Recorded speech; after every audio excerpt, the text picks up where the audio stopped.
the offensive line, this has been certainly discussed by all of you here and elsewhere.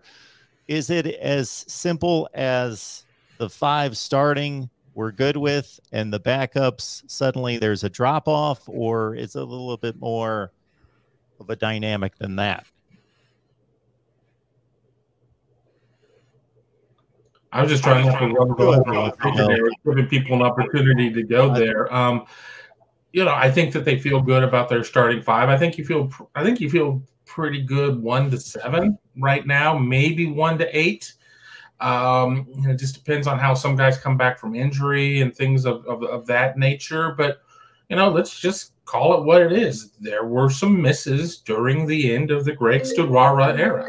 And because of that, they're going to have to recruit that much better and have a much higher hit rate.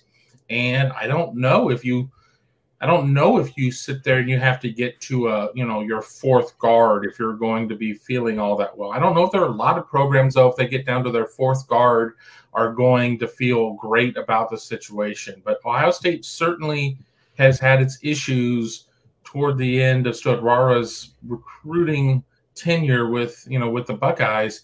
So I think that the question about there being depth concerns is very fair and very valid. But I don't think it's a case of where it's 5 and done. It's like, well, we have our starting 5, and then anything else is danger zone. I think there's a little bit more depth there than maybe some people are giving them credit for. Who's your number 8? Well, all right. I don't have them in order, but in terms of my 2s, I'm going to have Fryer. I'm going to have Amahi. Mm-hmm. That's the 7 I have. Right. Well, and I was going to give, and I always like, especially on shows like this, I like to give a little bit of a wide berth. And I was going to say maybe somebody there has kind of stepped up. I was saying 7, but in order to make a more persuasive argument, I wanted to say 8. But I'm not sure who 8 is at this point. And I called you on it. I'm tired of your crap. I can name that song in 2 notes. Yeah, I'm in agreement with these guys. They've got 7 guys you can count on, and after that, they're going to need to see a whole lot, I think, early in preseason camp to where they can build out a true 2 deep and go from there.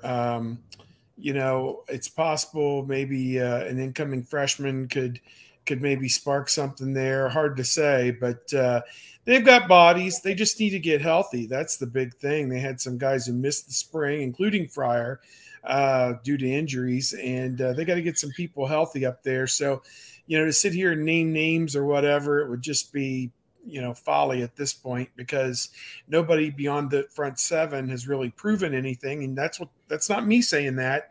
That's the coaches telling you that. So, Ryan Day is not happy about the depth of the offensive line.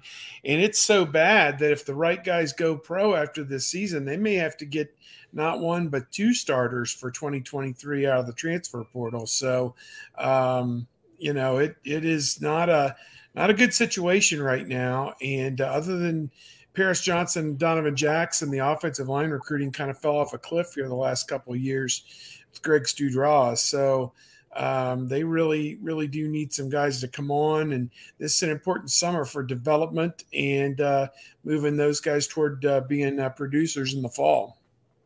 Yeah, they're only guaranteed to have 2 starters returning next year on the offensive line. And I say Luke Whippler is one of those 2, but he'll be draft eligible. So it's a situation that is a little concerning. And I know people may scoff, like, you're already talking about the 2023 offensive line. It's like the coaches are, they're worried about it as well. And so I'm not saying everybody out there should be worried about it, but it's definitely something to take note of on 3rd and 2 in 2023 when Ohio State is punting on 4th and 4.